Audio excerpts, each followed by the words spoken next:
7 is your election news leader. KLTV is letting you know what you need in order to make informed decisions. State Representative Matt Schaefer is not seeking re-election, and that's setting up a contest in House District 6. It is. District 6 covers most of the population in Smith County, including those of you tonight in Tyler. The nominees vying for Schaefer's seat include Republican Daniel Alders and Democrat Cody Grace. KLTV 7's Michael Richardson, he sat down with both candidates tonight to discuss why you should vote for them. One's a commercial property manager, the other's an IT specialist. Both are vying to represent the 6th House District in Austin. There needs to be some sort of democratic process. After coming up short in 2022, Cody Grace says he has learned from his last campaign. The 41-year-old Tyler native says he is running to provide a choice for voters and to improve what he feels is a poor political dialogue for people like his daughter. If somebody like Donald Trump can spout off all this rhetoric about hating Taylor Swift and people eating dogs and cats, we need better people in public office. As the 89th legislative session approaches, the topic of artificial intelligence may reach the House floor. An August survey conducted by Bentley University and Gallup found that 13% of respondents feel artificial intelligence does more good than harm.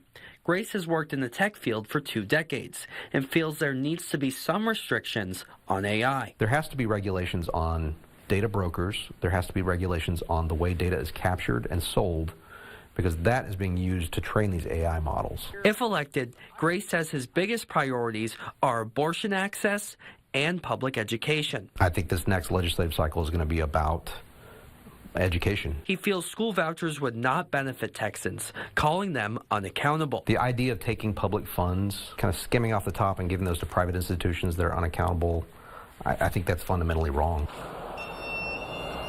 Right off Loop 49 is the corporate office of Drake Real Estate and Investments. It's the company 37-year-old Daniel Alders has worked for the past 7 years, now in commercial property management.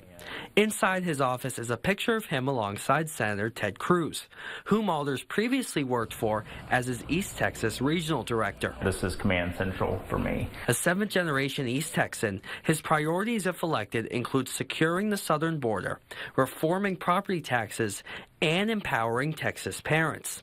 Unlike Grace, Alders supports school vouchers. I don't think it's going to make a huge difference here in Smith County when this passes, but there ought to be freedom to choose what is best for each individual kid, and every parent ought to have that freedom. They ought to have that opportunity. As November approaches, there has been discussion over housing affordability. Alders feels the government should not play much of a role in assisting first-time homebuyers, delving into one of his central governing philosophies if elected. We don't also need so much government involvement and playing, I guess, between inflation and playing around with the dollar in such a fashion that you see values skyrocketing. With both campaigns entering the final stretch, each candidate offers their closing argument. I'm going to fight to bring money here. I'm going to fight to bring opportunity here. I'm going to fight to help our public education system.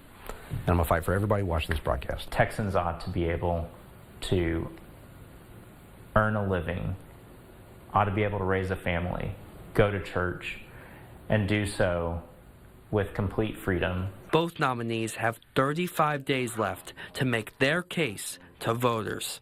Michael Richardson, KLTV 7 News. The last day to register to vote in Texas is October 7th. Early voting in this year.